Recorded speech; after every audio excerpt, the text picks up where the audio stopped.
Welcome to Thinking is Contagious. I want to talk about a couple of things. Um, this Jacob Blake situation, Kenosha, Wisconsin. I saw this morning um, where Kamala Harris evidently had a meeting with the family of Blake, who was the man who was shot by police officers in Kenosha in the back as he was reaching into his automobile. Uh, Kamala Harris came out and said, "What a wonderful family! How well they're handling it with such dignity."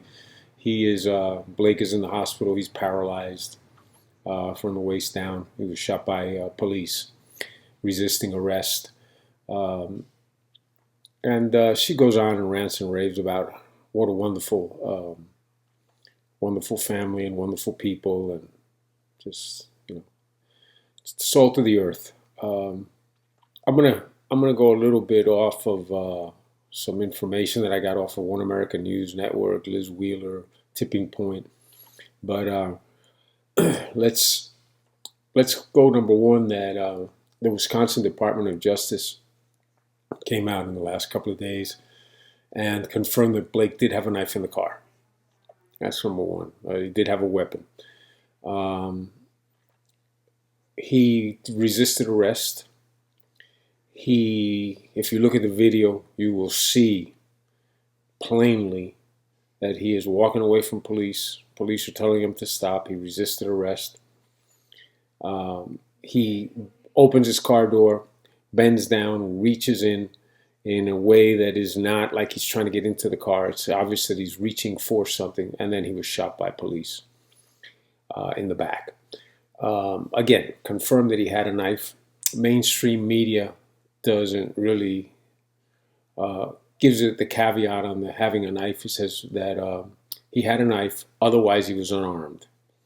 Knives last year, murder with knife was more. A knife was used in more murders than it was a shotgun used in murders. 1,500 murders used in knives with knives last year. 1,500 murders. If you look at the audio, if you look at the events leading up to the situation, the police were called out on domestic violence.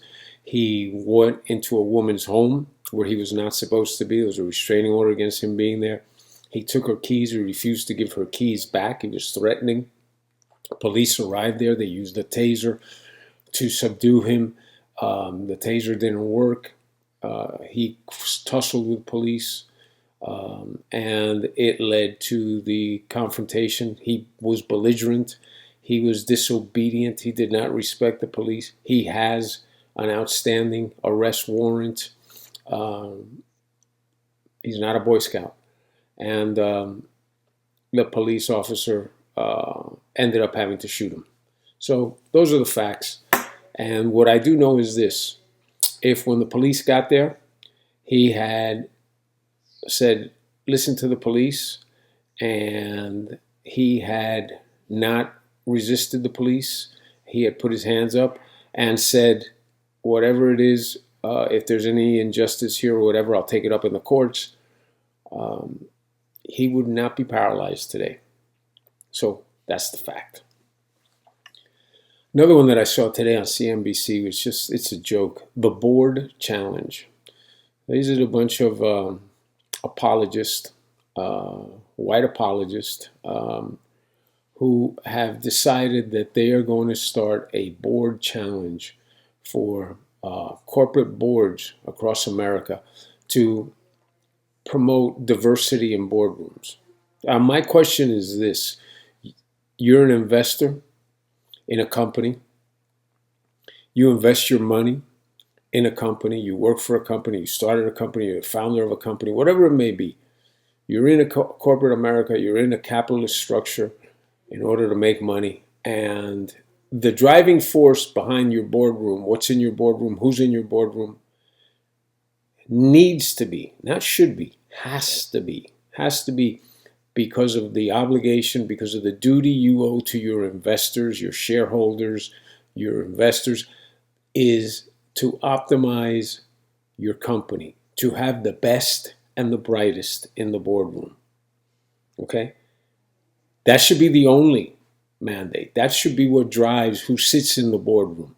The best and the brightest. So regardless of whether that means in a 12-member board, the best and the brightest are all black, white, green, yellow, blue, male, female, whatever they may be, it doesn't matter. Now, once you start with this board challenge of diversity, it does matter. Because what it means is that you are fulfilling a quota. You're not addressing the best and the brightest. And that is a problem. Because there, you're opening yourself up to a lot of liability. Because you're no longer representing the best interest of your shareholders and your investors. Okay?